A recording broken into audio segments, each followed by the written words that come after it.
lihtsalt istub siin teie ees Joonas. Täna, nagu te näete, Joonast ei ole. Olen hoopis mina. Minu nimi on Eliise ja te kuulate saadet Noored ei viitsi vaikida. Mul on siin 2 väga põnevat külalist täna.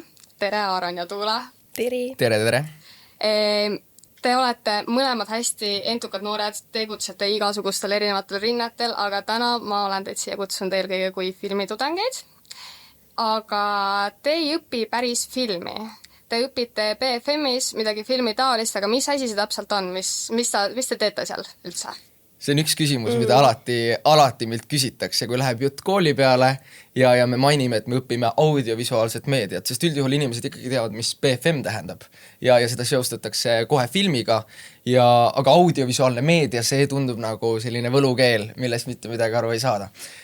Tegelikult on sellel hästi lihtne vastus. Audiovisuaalne meedia siis puudutab kõike, mis on nii audio kui visuaali põhine, ehk siis kui on muusikavideo, siis seal on nii audio kui on video, kui on televisioonisaade, siis on samamoodi audio-video filmid, dokfilmid, ma ei tea, reklaamklipid, kõik see maailm, ehk siis, et kui film on hästi selline spetsiifiline suund, mida teed minna, siis audiovisuaalne meedia võtab ta nagu kuidagi rohkem, ta hoomab endas rohkemat, et terve see video ja audiomaailm meie ümber. Nii, et ma küsin, kui on audio, siis on nagu raadio ja mingi podcast, siis üksed asjad ka sinna sisse?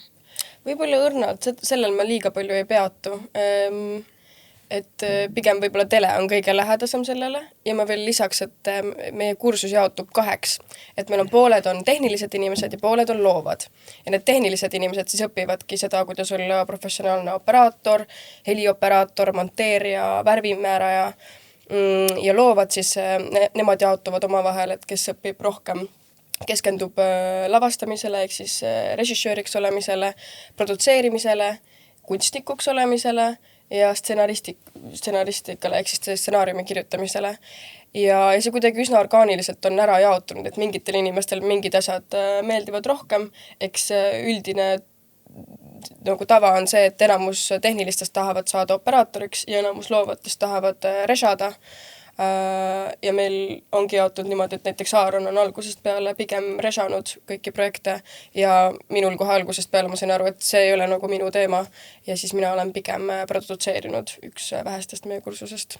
Aga need rollid jaotuvad siis ära nagu mitme aasta peale, et sa kohe ei tee mingi nagu kindla suunaga, ma ei tea, katsed või midagi, et sa nagu aastate peale tuleb välja, et mida sa rohkem tahad teha ja siis kool annab võimaluse teha suksed ära. Katsetel astudes sa pead ära valima küll, et kas sa tahad minna tehnilisse poolde või loovasse poolde, aga sul on kooli ajal võimalik katsetada erinevaid rolle siis enda valitud suunas.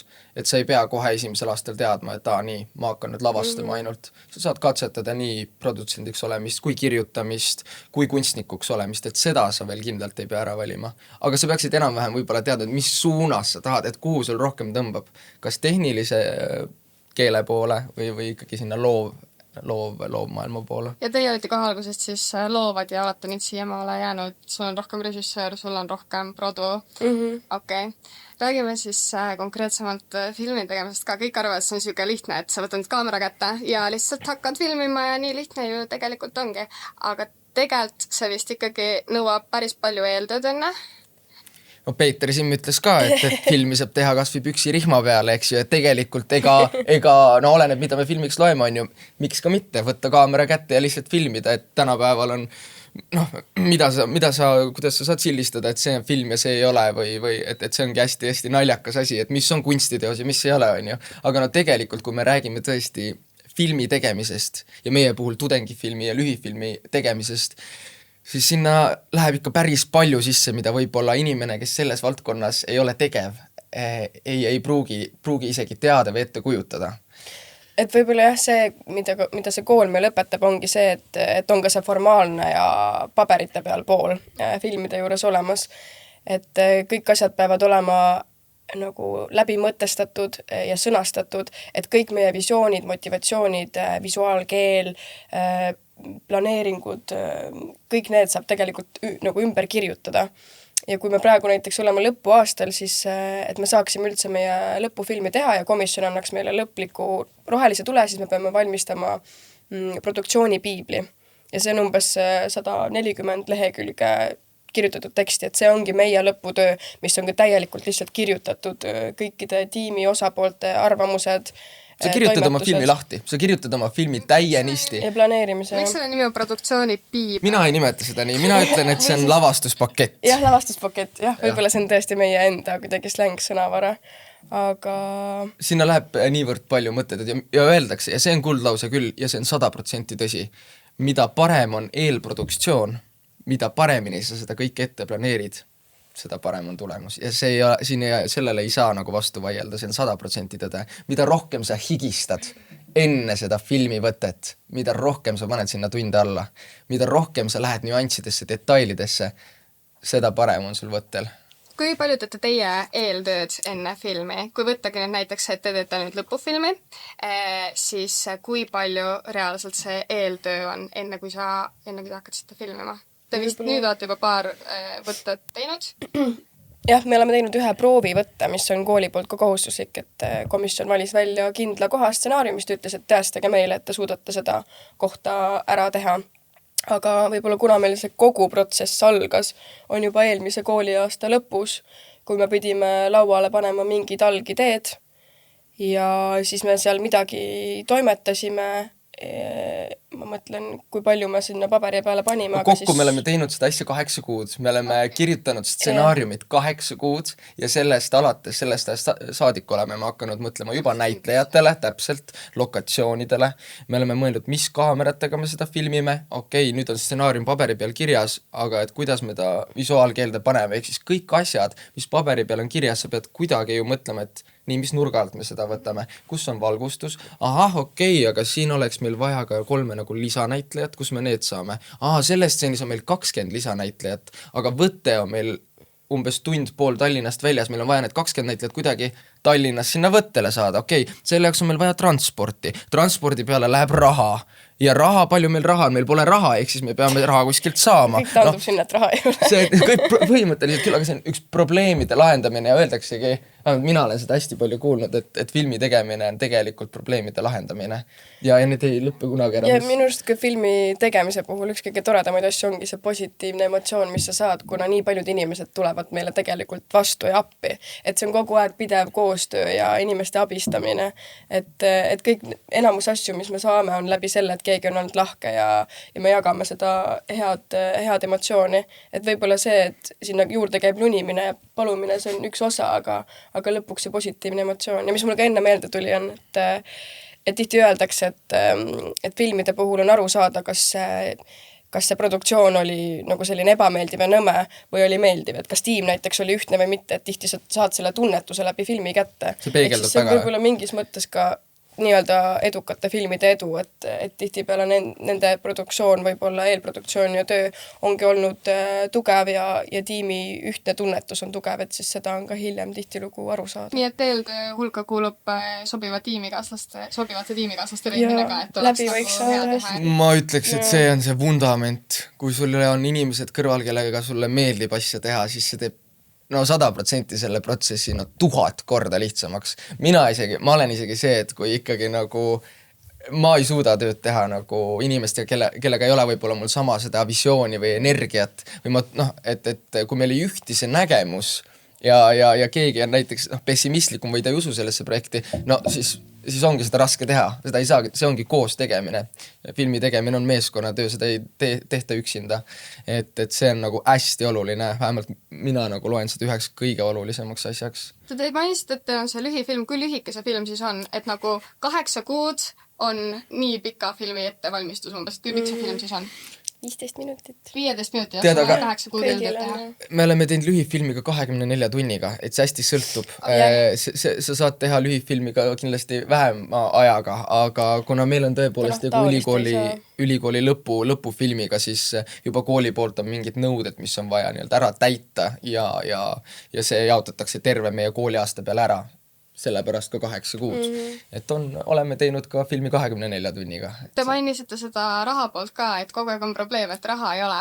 Aga kui palju toetab teid kool selle filmi tegemise juures? Ma saan aru, et tehnika äkki tuleb siis kooli poolt mingisuguse? See on tegelikult tõesti väga suur, et kui arvutada kokku numbriliselt see tehnika väärtus, mida kool meile annab, et siis see ongi nagu noh, niivõrd kiduväärt, et seda muidu tõesti kuskilt mujalt kokku ei saaks, et meil on tipptasemel kinotehnika. Tipptasemel tehnika ja lai valik, et selles mõttes on tõesti miks nagu võib-olla ka kooli õppima minna ongi see, et sa saad esiteks sealt need tutvused, aga teiseks sul on nii hea võimalused ja tööriistad, mida sa saad kasutada.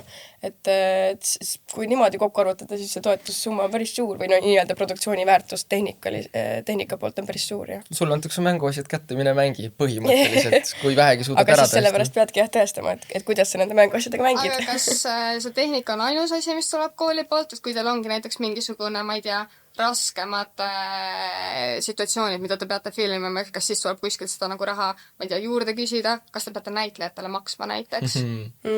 No filmis on väga palju rohkem ka, millele nagu raha läheb, et ongi, no ma muidugi nüüd võtan produtsendid võib-olla sõnad suust ära, Tuula oskab kindlasti täpsemini rääkida, aga näitlejate toidlustamine kas või meeskonna toidlustamine, no sinna läheb väga suur summa ja samal ajal ka ongi kõik transport, lokatsioonide rent näiteks, ma ei tea, ja no kunsti osakond peab ju kuidagi selle, oletame, et me tahame siin toredas stuudios teha, ma ei tea, köögi sellest, et kuidagi see vibe on siin õige, mõtleb režissöör, et teeme sellest köögi. Paremat ei ole, aga peab tegema. Jah, peame sellest köögi tegema, no siis kunsti osakonnal on vaja ehitada siia kuidagi köök, aga see ilmselgelt maksab, on ju. Kooli poolt on iga projekti jaoks mingi summa kõrvale pandud. Jah, võrdselt on eelarve, ma ei tea, kui palju numbriliselt see oleneb hästi, et kas me teeme muusikavideot või teeme filmi, on ju, filmi jaoks on natukene rohkem antud, aga selles mõttes on pigem ikkagi niimoodi, et me kuni viimase hetkeni loeme neid sente kokku, et hakkama saada, et ei ole nii, et raha üle oleks. Et no ja meie võtte puhul näiteks selle eelarve eest, mis kool meile annab, me saamegi täpselt ainult toitlustuse ja ainult osa transporti ära katta, aga kõik ülejäänud, et meil on professionaalid seal kohal ja nii edasi, millest me võib-olla pärast räägime, et siis seda see kahjuks kool enam ei suuda katta, et sellepärast me ka siis tihtipeale tudengid võtavadki hooandi või mingi sellise platvormiga ühendust. Aga näiteks näitlejate küsimus, et kuna see tõesti kooli kontekstis on õppekeskkond, siis peaks olema niimoodi, et inimestele ei maksta, ehk siis näitlejatele on võib-olla mingid tõesti erandkorrad, kus sa saad kellegi, ma ei tea, tipu, või mingid erijuhud, aga muidu on ikkagi reegel, et inimestele ei maksta. Näiteks ka meigiartistile pigem tasu ei maksta, aga kui on töövahendid, siis ainult need töökulud võib nagu tasuda. Mina võtaksin küll Eesti näitlejate ees mütsi maha, nagu, et täies A-kategooria näitlejad tulevad, teevad noortega filmi ja ma kujutan ette, et kui ma oleksin A-kategooria näitleja Eestis, kes on olnud üle 30 aasta tööpõllul ja ma lähen tegema nagu filmi inimestega, kes teevad tegelikult justkui esimest korda elus filmi, tudengitega, et miks ma peaksin selle asja ette võtma, miks ma 6 päeva, ma tean ju, et see ei suju seal nagu professionaalidel, miks ma peaksin? Aga seda tehakse ja nagu niivõrd ägedalt ja tulevadki profid kohale ja suhtlevad noortega, annavad neile nõuandeid, et hästi-hästi äge ja müts täiega maha kõikide näitlejate ees, kes tudengifilmides käivad. Aga kui palju te olete omast taskust raha sinna selle 15-minutilise lühifilmi alla pannud? Sama palju. See 15 minutit. Vist isegi rohkem kui kooli eelarve. Eks peab selleks valmis olema. Minu puhul on see, et kui oled südamega asja juures ja projekt kõnetab, siis mul ei ole kahju selle alla raha panna, sest ma tean, et see on südamevärk. Ma armastan seda, mis ma teen ja see on kõige õigem koht, kui raha alla panna. Mul ei ole mitte mingit küsimus selles, et äkki ikkagi ei hakka praegu maksma. No siis see pole järelikult see asi nagu. Aaron on see 100-ga lõpuni vend ka, et meil oli üks võte, kus meil oli vaja moosipurke ja paljaid mehi. Sa pead natuke rohkem kontakt. Okei, jätame selle nii. Meil oli vaja moosipurke ja paljaid mehi. Teate, pange ise oma fantaasia mängu, mida me seal filmisime. Aga oli kooli võte, nii et ei saa ilmselgelt midagi sellist filmida, mida teie seal arvate. Ja siis me arutasime, et tegelikult saaks ju hakkama 5 inimesega ja kunstiosakonna mõte ongi see, et nad paigutavad asjad õigesti, et seal tundub nagu see on täidlane ja mitmekülgne. Ja siis mina pidin neid moosipurke täitma ja seda nii-öelda fake võltsmoosi tegema. Ja ma olin vist 10-15 purki ära teinud ja juba kell oli 2 öösel ja siis Aaron tuleb koju. Ei, veel 100, ma lähen uuesti poodi, ma tahan vähemalt 100 purki. See tüüp oli 15. Siin ei saa olla liiga palju. Ta ütles mulle 15 purgi peal, kuule, see on piisavalt, see on rohkem kui küll. Nalja teed. Meil peab terve filmisett olema täis neid moosipurke, kuidas 15 tükki. kui sa võid olla maailma parim kunstnik, sa ei suuda neid niimoodi paigutada, et see jätaks mulje, et terve see ruum on täis neid moosipurke. Mida rohkem, seda uhkem. Ma tundsin ennast halvasti, ta öösel, ta pani kuni 4, meil oli terve korter neid moosipurke täis. Aga näed, pärast tasus ära. Tasus küll, jah, tegelikult oli päris äge. Ma tahaks väga pärast näha seda projekti, kus vastu on vaja 100 moosipurki ja paljud mehi. What? Räägime konkreetsemalt siis nüüd see, et teil on see lõputöö, mida me nüüd oleme siin juba puudutanud. Kui tavaliselt peab siis kirjutama bakalaureuse lõppedes lõppu, ma ei tea, bakalaureuse töö, siis teil on vaja teha 15-minuutiline lühifilm. Ja seal olid vist mingisugused valimised kursuselt, et kelle film siis valitakse ja teie film on siis üks nendest, mis päriselt tehakse ära. Just. Ja. Rääkige mulle siis natuke täpsemalt ka, millest teie film räägib? Režissöörile meeldib väga enda elu põhjal jutustada asju ja ma olen ikkagi seda meelt, et kirjuta ja jutusta lugusid sellest, mida sa ise kõige paremini tunned. Et pole mõtet teha midagi, millega sul ei ole mingit sisendit või sidet esiteks ja ma olen alati enda kogemuste pealt kirjutanud või see, mis minul sees hästi tugevalt pulbitseb. Ja meie lugu räägib tõesti sündinud loo eelmisest suvest, kus meie kahekesi olime ühel muusikafestivalil ja see oli ühesõnaga Lõuna-Eestis ja meie otsisime pärast muusikafestivali, pärast tervet tööd pidutsemist hommikul küüti Tallinna. Meil oli vaja Tallinnasse saada ja kuna see oli tõesti keset Eestimaa metsasid, siis ega sinna mingeid busse ka väga ei tulnud. Ja festivalil oli neid pidutsejaid küllaltki palju ja ühe tuttava kaudu saime tema tuttava auto peale. Ühesõnaga sõber teadis sõpra, kes teadis kedagi ja siis niimoodi saime endale toredad soojad kohad autos. Ja siin autosse istudes, see jääb mul siiamaani meelde, et kuidagi tundus juba see autosõid algus nagu natuke veider ja natuke selline külm, et meid võeti kuidagi külmalt vastu ja ei olnud kohe sellist nagu, et mingi energia oli seal nagu teistsugune. Ja lükati nagu korralikult see gaas seal põhja, ma arvan, et sott 50, sott 60 maanteedel on ju. Ja tekkis korra nagu küsimus, et okei, et miks et kus meil nii kiire on ju, täitsa tavaline suvepäev. Ma lihtsalt mainin, et mul ei olnud ka turvavööd. Ja ma see oli ka veider, ütlesin ka selle välja ja ma olin taga keskel. Ja selle olukorra peale ei tehtud kahjuks mitte midagi ja ma lihtsalt leppisin sellega, et me peame praegu sinna bussile jõudma, sellepärast et tema sünnipäev on ja ma ei hakka enam siin pirtsutama, vaid ma lihtsalt hoian siis Aaronist kõvemini kinni. Meil oli sünnipäev. Minu emal oli sünnipäev. Me nagu pidime kindlasti just selle autoga jõudma. Meil polnud enam mingit ajamänguruumi, et leiame uue küüdi või Otsisime küüti ühesõnaga bussijaama, millega minna siis Tallinnasse. Ja nad olid nõus meid ära viskama ja siis küllaltki kiiresti sai selgeks, et seal autos olevad noored poisid olid teinud kihlveo. Nad olid teinud kihlveo teise noorte pundiga, kes oli teises autos seal samal maanteel, kes viimasena sinna nii-öelda linna või bussipeatusesse jõuab, on teisele autole võrgupalli sees. Selline küllaltki totter kihlvede, olgem ausad, mille pärast hakata riskima siin elude ja kõige muuga. Pärast veel festivali ja ööd, kus olgem ausad, selle sama maantee peal suure tõenäosusega võib olla nii purjus inimesi, teisi kihutajaid. Ja need möödasõidud ja see uljus ja see hirm, mida mina isiklikult seal kogesin ja ma ei räägi ma kujutan ette, et sul, kellel on turvavööd, et see oli üks minu elu selliseid kindlasti hirmsamaid autosõite võib-olla. Päris kindlalt, mitte võib-olla. Jah, aga me samas käitusime ka, et sa kunagi ei tea, kuidas sa sellises olukorras käitud. Et mina, kes ma alati arvan, et ma tavaliselt nagu kehtestan ennast ja ütlen, et hei, et ma tavaliselt tihti, kui ma võõrast autos sõidan, siis ma ütlengi, et hei, sina ei kihuta, ma võin sul osta joogi, kommi, mis iganes sa tahad, aga ma ei sõida siin, kui sa kihutad. Siis tolles momendis ma juba istudes sinna sain aru, et mul isegi ei ole vist mõtet nagu torkida selliste inimestega ja ma lihtsalt olin vait ja üritasin oma pilguga neid süüa, et kui nad keegi nagu mind kõnetavad, siis äkki nad loevad mu pilgust välja, et ma üldse ei respekteeri seda, mis siin praegu toimub. Samal ajal Aaronilt küsiti mingeid küsimusi. Üks poiss eespool tegelikult tuli väga selline viisakas ja oli nagu seltsi suure huviga, kes me oleme, mis me teeme. Ja Aaronil on alati selline mindset, et kill them with kindness, ehk siis pigem nagu lähen positiivsusega siis vastu, et siis see äkki nagu põrkub tagasi. Ja siis Aaron vastaski lõbusalt kõige kohta ja ma olin lihtsalt seal kõrval, et appikene. See ei ole praegu reaalne.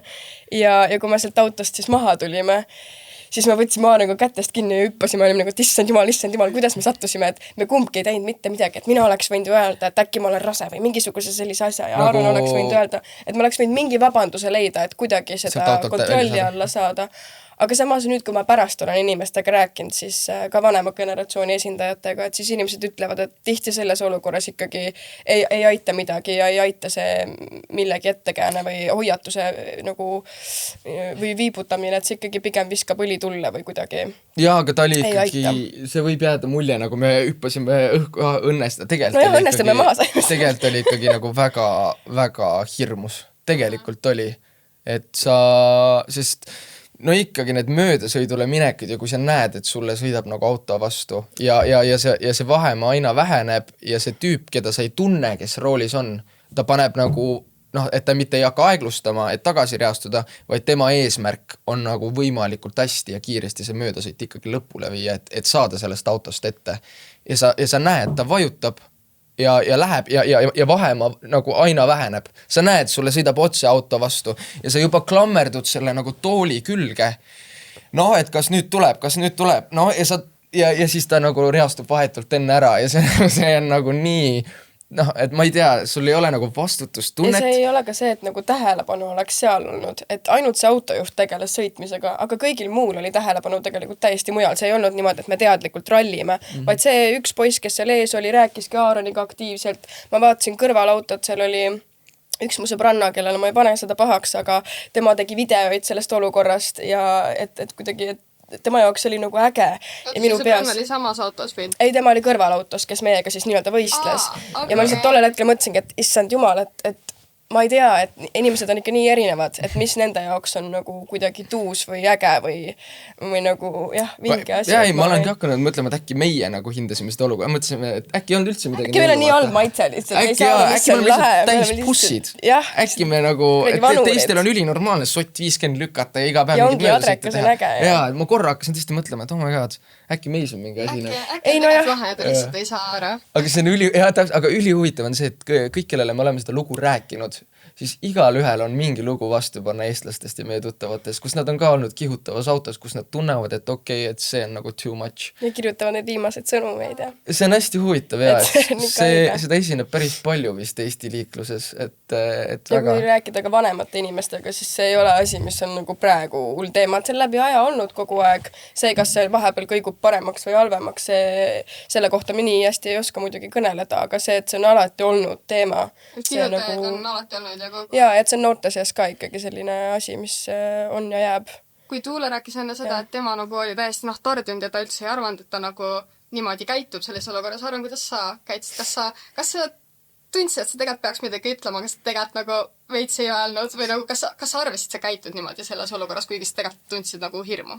See on täpselt see küsimus, millest me ka filmi teeme, et sellises olukorras tegelikult võiks öelda, et mees teeb suu lahti ja ütleb midagi, et eriti veel, kui sa oled oma kallimaga seal autos ja on võhivõõrad kõik ümber, siis sul ei osku mitte midagi kaotada. Sa seisad enda eest ja ütled, et kuulge kutid, tõmmake normiks ja pange mind maha. Aga see on hästi huvitav, et ma ei öelnud mitte midagi. Ma ei öelnud mitte midagi ja võib isegi öelda, et ma käitusin vastupidiselt sellele, et ma veits nagu justkui, nagu Tuule enne mainis, kill them with kindness, mis see on alateadlikult mul, aga ma hakkasin veits nagu sõbrutsema nendega. Justkui proovides võita nende poolehoidu, et äkki siis saab nagu, et ma saan neid mõista ja nad mõistavad äkki mind ka, kui ma ütlen, et nagu võtaks veits rahulikumalt, äkki nad võtavad juba eos rahulikumaks, kui mina olen nende vastu chill. Aga ma ei öelnud mitte midagi ja autost välja astudes mul esimese asjana nagu kripeldas kõige rohkem sees, et ma ei seisnud meie eest, et ma ei öelnud mitte midagi. Et kui mina oleksin olnud Tuule asemel, siis suure tõenäosusega, ma ei tea, mul arvatavasti oleksid mingid ootused olnud enda härrale. Tuule, kas sul olid mingid ootused enda härrale? Ma ei tea, aga praegu siin kuulates ma nagu see, kuidas sa lahti mõtestad seda mõttekäiku, siis see tundub nii loogiline, mida ka sina tolles momendis tegid, et tegelikult see, mida eestlane tihtipeale ei tee, et ma lähenen nagu esmalt positiivselt, sest et muidu tekibki kohe see esmane põrkumine ja siis see tõestamine, et see on nagu hullult loogiline. ma lihtsalt... Ja ma ei tea, tolles momendis mul ei olnud ühtegi ootust päriselt ka, ma lihtsalt olin, mul oli pea täiesti tühi, ma lihtsalt vaatasin õue, ma kuulasin neid helisid ja ma mäletan, et ma isegi proovisin mingit mõtet nagu lõpuni mõelda, aga mul ei käinud, ma lihtsalt märkasin mikromomente, aga mul ei olnud mingit mõtteprotsessi. Aga ma ütleksin sulle samas vastu sellise asja, et okei, aga mis olukorda siis vaja on, et ma suu lahti teeksin nagu, et kui sellest, et kui see on veel chill, kuigi see on selline küllaltki nagu eluohtlikud olukorrad on seal ja ma ei tee ikka suud lahti, siis mis olukorda veel vaja on, vaata? Ei, jah, aga ma arvan, et see ongi lihtsalt see, et meie iseloomud on mingis mõttes erinevad, et võib-olla must käis läbi korra see kuidagi, et issand nagu mingi mikrotülgastus, et nagu kuidas sa saad nende vastu praegu nii sõbralik olla, et minu eesmärk seal oli nagu nii teistmoodi, et ma tahan neile nagu näidata, et hei, see pole cool, aga et tolles momendis, kui me ei saanud ka midagi läbi rääkida, siis see esmane oli see, et issand jumal, et miks sina nendega nagu mingi happy, hei, jõu oled. Aga jah, ma üldse ei panegi seda pahaks, sest et me läheneme nendes olukordades erinevalt ja ma tihtipeale näen, kuidas see lähenemine töötab lõppkokkuvõttes väga palju paremini. Ja kokkuvõttes teie film räägib siis üsna sarnasest olukorrast, et on poisid-tüdruk, kes tahavad saada koju ja siis nad satuvad mingite kihutajate osside autosse, just täpselt, see puudutab ennekõike just sellise kõva mehe rolli tõlgendamist ühiskonnas, et mis tähendab olla nagu kõva mees ja see lause, et mehed ei nuta on minu jaoks, ma ei tea, kas seda siiamaani päriselt nagu igapäevaselt kasutatakse, kui kasutatakse, siis mul on väga kahju, sest mina seisan tuimalt selle ees, et mehed nutke nii palju, kui tahate nagu ja see ongi just äge, aga paraku on see, et ma ei tea, minu arvates meestega nagu käib siiamaani see veidi kaasas, et kuule, mis sa nutad, ära nuta, et mehed ei nuta ja tõmba normiks ja aga me kõik oleme kokkuvõttes inimesed, me kõik tunneme mingeid tundeid, et see hästi palju puudutab seda ja see puudutab ka survestamist, grupipsühholoogiat see film ja loomulikult Eesti liikluskultuuri, et sellised kimamised ja möödasõidud on küllaltki igapäevane nähtus ja Eesti oma liiklusstatistikaga on aastate jooksul, ma nüüd ei julge muidugi täpselt siin kõik öelda, on aastate jooksul vist paranenud, aga ta on ikkagi Euroopa statistikas ikka väga kurval positsioonil, jah, et see on aktuaalne teema. Samamoodi on kui see õige mehe kuvand ja õigeks meheks olemine tänapäeval veel eriti siukene kuum teema. Arvan, on sul nagu mingisuguseid teisi momente veel olnud, kus kohas sa oled tundnud, et sa pead nüüd olema õige mees või nagu milline sinu kogemus üleüldiselt selle õige mehe kuvandiga on? Sa mainisid seda, et sa seisad selle eest, et mehed nutke nii palju, kui te tahad. Mina muidugi, oleneb muidugi. Meestel on tihti veel palju rohkem emotsioone, kui naised võivad arvatagi, et ma usun, et jah. Kindlasti. See on hästi huvitav, sest tegelikult neid olukordi, kus ma võib-olla on ühiskond seda natukene ka peale surunud, aga et ma igapäevases elus leian ennast mõtlemas päris tihti, et okei, et mida õige mees peaks siin olukorras tegema. Mis on hästi huvitav, sest tegelikult sa peaksid mõtlema, mida sina selles olukorras soovid teha, mitte sellest vaatevinklist, et okei, mida ühiskond sooviks, et justkui sa peaksid tegema. Aga ma leian ennast küllaltki tihti nende asjade peale mõtlemas. Loomulikult mingid viisakusreeglid, see selleks, mulle väga meeldib need härrasmehe viisakusreeglid, et tee uks lahti daamile ja daam läheb ja see on kõik sellised asjad. Aga neid olukordi on tegelikult päris palju. Ma pean veidi mõtlema, sest neid kindlasti tuleb. Ma mäletan, ma just eile mõtlesin selle peale, et okei, aga et õige mees teeks praegu nagu nii, õige mees. Et neid tegelikult on iga päev mingites täiesti elulistes, täiesti väikestes igapäeva asjades nii-öelda siis esineb. Sul tuleb midagi? Ma ei tea, ma praegu hakkasin ka mõtlema ja tihti nagu räägime sellest, et aga mingi vist õrnus ja pehmus ja kuidagi... õige mees on ikkagi see, kes maksab arve restoranis, vaata. Ja kohe, kui on nagu olukord, et kus sa ütled, et ma võin ise maksta või sa küsid isegi arve, siis mul on korra nagu aga pool Eestit ütleb, et mehed peaksid arvet maksma. Nad ju näevad praegu. Ja teenindaja näeb, et mina ei maksa, ma lähen ruttu lihtsalt vetsu ära ja siis kui tagasi tulen, siis teen suure teatrimängu, et sa maksid ära või miks sa maksid ära? Mingid sellised asjad, vaata. Mis on hästi loll, hästi pähe on nagu, ja see võib tulla ka sotsmeediast igalt poolt, kus meil tänapäeval on hästi suur küsimine ja küsimus selle teema ümber. kas mees peaks maksma esimesel kohtingul, kas mees peaks maksma restoranis, no mingid sellised asjad. Et tegelikult on üli chill, kui me koos läbi räägime ja, või noh, ilmselgelt mingid viisakusasjad on ja ma ei võitle ka selle vastu, et tüdruk peaks esimesel teidil maksma, absoluutselt. Ma ikkagi usun ka viisakusreeglitesse, aga see oli lihtsalt näide, mis mul kohe esimese asjana tuli. Ei ole saadav. Aga meil hakkabki aeg nüüd vaikselt otsa saama. Me võiks sellel ilusal noodil lõpetada ka, et alati ei pea õige mees olema. Mehed nutke nii palju, kui te tahate. Et Aaron, sa oled tegelikult siuke avalikum nagu ka, sa oled kindlasti eeskuju hästi paljudele noortele poistele. Ütle neile midagi tarka ja ilusat, mida panna südamele just selle teema koha pealt. Ossa raks Milline vastutus praegu? Mul on selline vastutus. Üks tark ja veel ilus ka. Ma räägin praegu täieliku silmsideme esiteks kõikide noorukitega.